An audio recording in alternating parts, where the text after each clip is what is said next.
Magandang gabi po sa inyo lahat, mga kapatid at mga kababayan. Ako po si Freddy Farid Aguilar. Pinanganak po akong isang Katoliko noong 1953. Ang mga magulang ko po ay si Gregorio at si Salud Pascual Aguilar.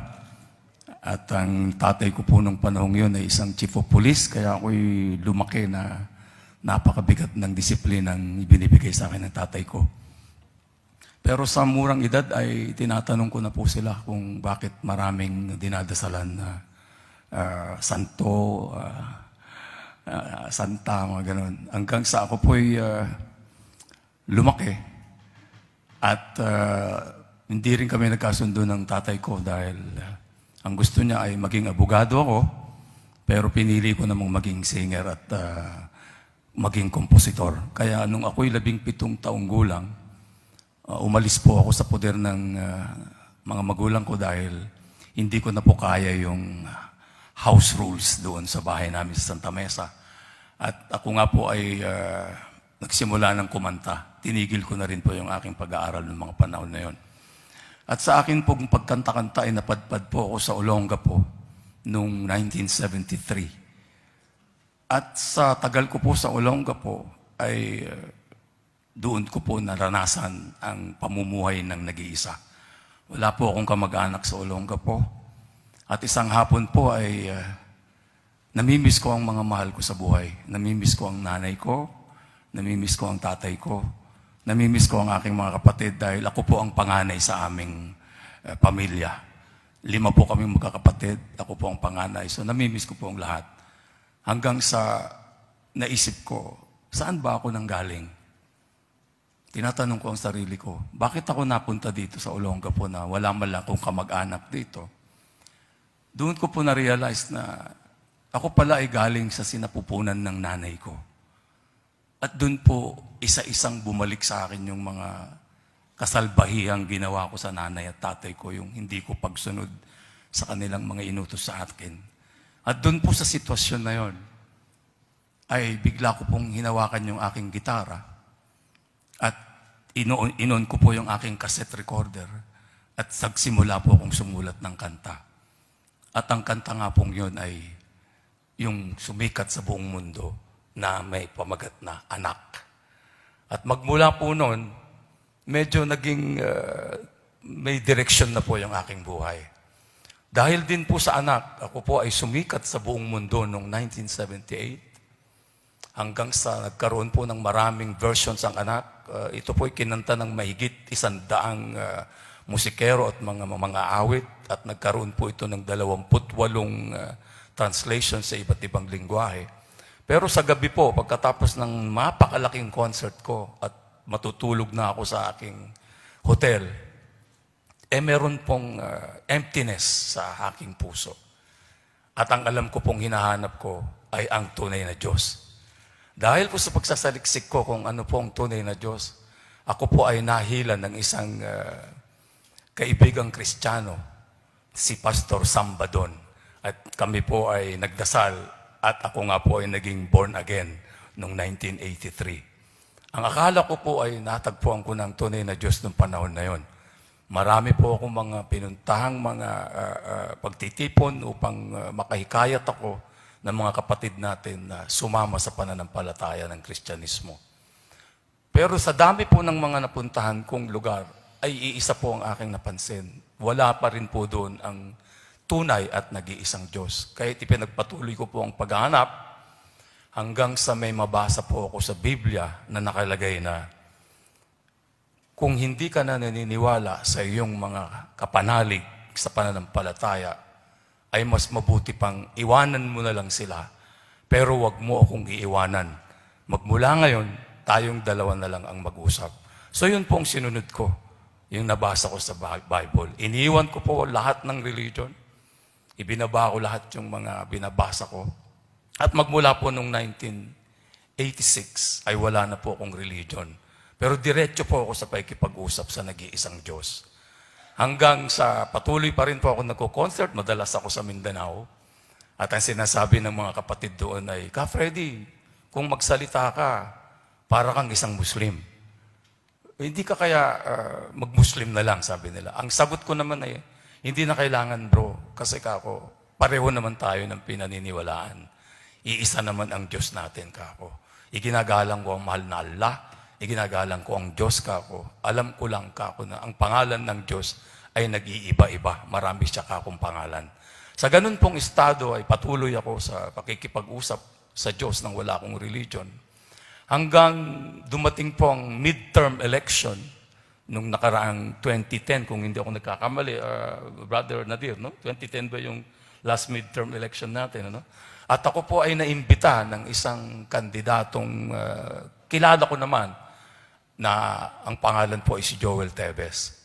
At ang sabi ni Joel sa akin, Ka Freddy, kailangan pumunta ka sa Nauhan, Mindoro. Dahil ipinagmamalaki ko doon na magkaibigan tayo. Kaya ang sabi ng mga kababayan ko, kung madadala daw kita doon ng personal, ay siguradong mananalo na akong Vice Mayor. Kaya lahat po ng paraan ay ginawa ni Joel Teves para madala po kami sa Mindoro. Kasama po ang aking buong entourage, ang Watawat Band. Siguro mga 14 po yata kami sa entourage. At ginastosan po ni Joel Teves ng gusto. Kaya kami po ay nakarating sa Nauhan. Doon po ako nakakita ng isang babae na sa unang pagtingin ko pa lang ay tumibok na po yung aking puso na 12 taon na pong natulog. 12 years na po akong hindi marunong umibig. Pero nakita ko po si Jovi, na misis ko na po ngayon, ay bigla pong nabuhay ulit yung aking dugo. At natatandaan ko, tinanong ko yung 2 anak kong lalaki. Ang isa ngayon ay nandito, si Jericho. Tinanong ko si Jericho, anak, palagay mo ilang taon siya? Ang sabi sa akin ni Jericho ay, tay, palagay ko tay, mga 23 yan. So tinanong ko naman yung pangalan ko, si Jonan, nakasama ko din nung panahon na yon. Ang sabi naman sa akin ni Jonan, tay, ang tingin ko mga 19 yan. So ang tansya ko naman, sa experience ko sa mga pagkikipagkilala, sabi ko siguro mga 20 to 21, ganyan. So doon po nagsimula yung aking paghanga kay Jovi. Pero hindi na po kami nagkita. Pagkatapos po ng aking mini-concert sa Nauhan, habang nagko-concert pa po pala ako, hinahanap ko po siya sa audience at hindi ko na siya makita. At ang sinasabi ko tuloy sa sarili ko, napakatorpe mo kasi Aguilar eh. Dapat kinuha mo na lang yung number niya at yung pangalan niya. Di sana, alam mo na kung paano mo siya tatawagan at kukontakin. So ang nangyari po, hinahanap ko siya doon sa audience, hindi ko nakita. Natapos po yung aming concert, itinaas ko yung mga kamay ng mga kandidato, naghihiyawan ng mga tao, pero si Freddy po ay malungkot dahil hindi ko na po nakita si Jovi. Kaya lulugo-lugo akong bumaba para akong sisiw na naiwan ng kanyang nanay. Pero dun sa pagkalugo-lugo kong ganun, papasok ako sa dressing room, ay may tumawag sa akin. Sir, pwede po bang magpa-picture? Pagtingin kong ganun, shock. Hindi ko pa rin alam ang pangalan niya. So sabi ko, ito yung nakita kong babae. So by the time natatanungin ko sana yung pangalan niya, ito na naman yung mga maraming fans na gustong magpa-picture. Kaya hindi ako makapagsalita. Pero sa awa ng mahal na Allah, naiabot ko sa kanya yung aking calling card. Hindi ko alam kung paano, basta't kasing bilis ako ni Fernando Po Jr. bumunot ng card. Ganong kabilis na iabot ko kaagad. Pero hindi ko pa rin alam ang pangalan niya. Naghiwalay kami, na hindi ko alam kung sino siya, hindi ko alam kung taga saan siya, hindi ko alam kung anong pinanggalingan niya. At tinihintay ko na kaagad, nung gabing yun, pagsakay namin sa barko pabalik, hindi siya kumontak. At pagtulog ko kagabi, ng gabing yun sa aming bahay, hindi na siya maalis sa isip ko. Pangalawang araw, hindi pa rin siya maalis sa isip ko. Dumaan ng 1 linggo, hindi pa rin siya maalis sa isip ko. At sinisisi ko ang sarili ko na, sayang, nakita mo na yung muling nagpatibok sa puso mo, pinakawalan mo pa. So nandun po ako sa ganoong sitwasyon. Nang bigla po siyang mag-text at sinabi niya, Freddy, natatandaan mo pa ba yung binigyan mo ng calling card sa Mindoro? Talagang nataranta ako sa pagsagot para akong bata na panay ang suntok ko sa hangin ng yes, kumontak din.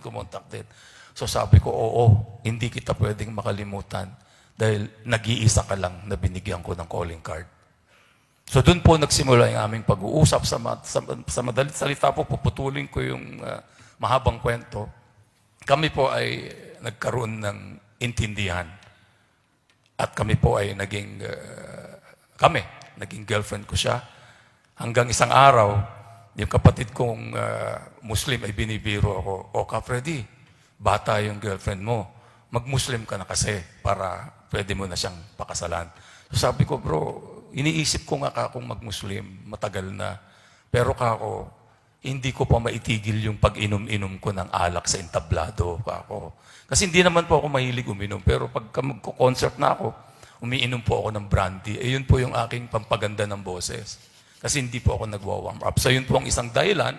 Ang pangalawang dahilan po ay wala po akong makitang Quran na aking naiintindihan.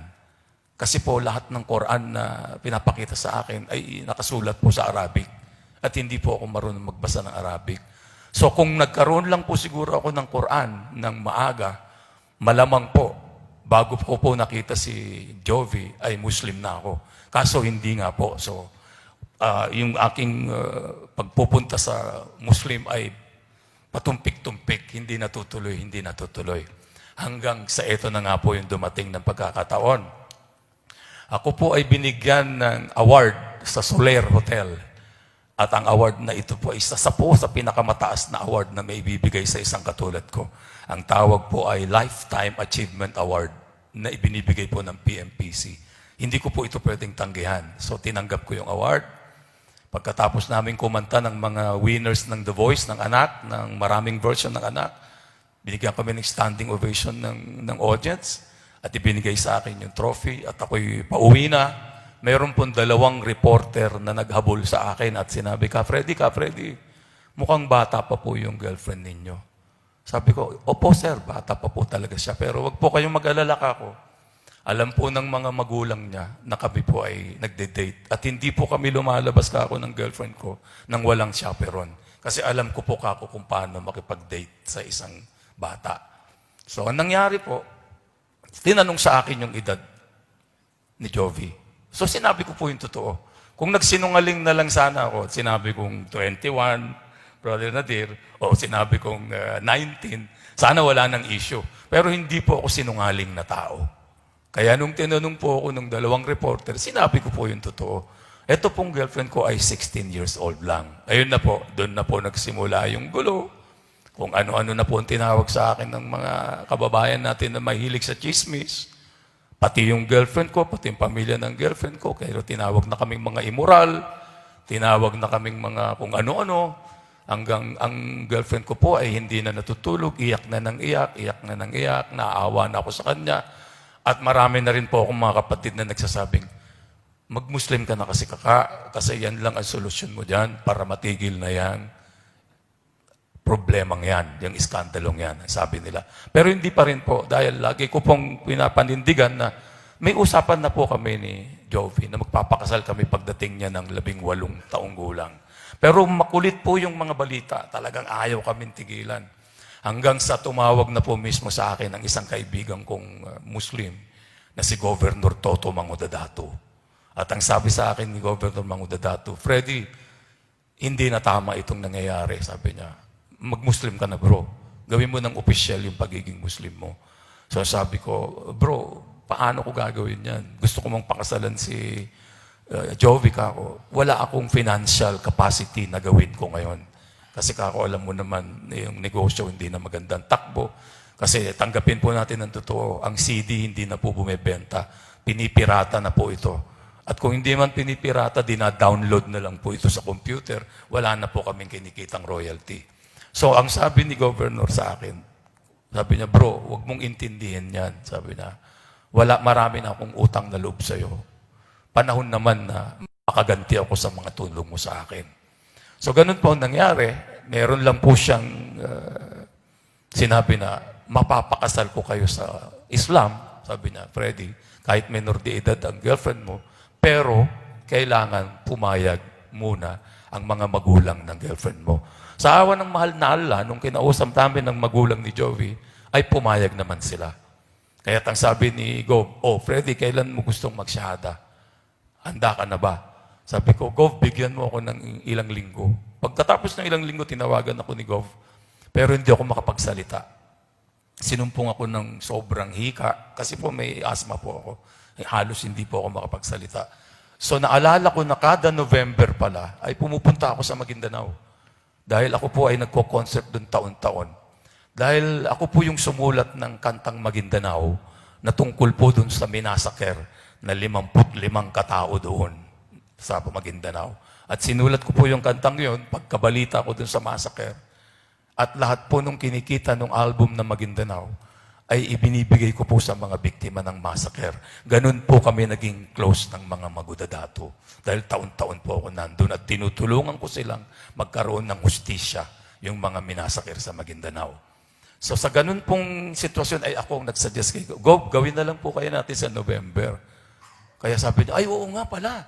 Sabi niya, malapit na yun. Total, lagi ka nga palang nandoon. Isabay na rin natin sa concert, sabi niya. Sige po, Gob ka ako. So, madalit-dalita, pumunta kami ng November 22. Nagsyahada ako sa Buluan, Maguindanao. Kinahaponan nun, kami ikinasal ng misis ko. At kinabukasan nun, nasa national TV kaming lahat. At tama si Governor Mangudadato. Nung tinanggap ko ang Islam, ay nawala yung mga intriga, nawala yung mga kung ano nilang sinasabi. Pero ito po ang isa pang mahalagang pangyayari. Nung kinabukasan po na may concert ako, nakahanda na po yung NSC na iniinom ko bago ako tumugtog sa entablado. Kasi alam na po ni Governor na bago ako sumampas sa concert, ay umiinom ako ng NSC kasama yung Watawat Band, yung mga tropa natin sa Watawat Band. Sabi ni Gov, oh bro, hindi mo ba iinumin yung brandy mo? Malapit ka nang sumalang. Sabi ko, bro, hindi na ako umiinom kasi Muslim na ako. At ang sabi sa akin ni Gov, bro, pwede naman wag ka lang maglasing at wag mong ipapakita sa ibang kapatid na umiinom ka. Sabi ko, Gov, hindi pwede, Gov. Nabasa ko na yan, Gov, ka ako doon sa Quran na ibinigay sa akin ng isang kapatid ka ako na English na Quran ka ako. Nabasa ko doon ka ako na pinagbawal na talaga ng mahal na Allah ang pag-inom ng alak. Noong una ka ako, pwede. Pero nung pangalawa, sabi niya, bawasan ng alak. Pero nung pangatlong utos niya ka ako, bawal na talaga. Kaya ako, susundin ko yung bro. Babayaan mo na lang ako yung ibang kapatid natin na umiinom. Pero ako, since Muslim na ako, titigil na ako sa pag-inom. At magmula po nung naging Muslim ako, hanggang ngayon po, ay hindi na po ako tumikim ng kahit kapirasong alak. So yun po ang may pagmamalaki ko sa inyo.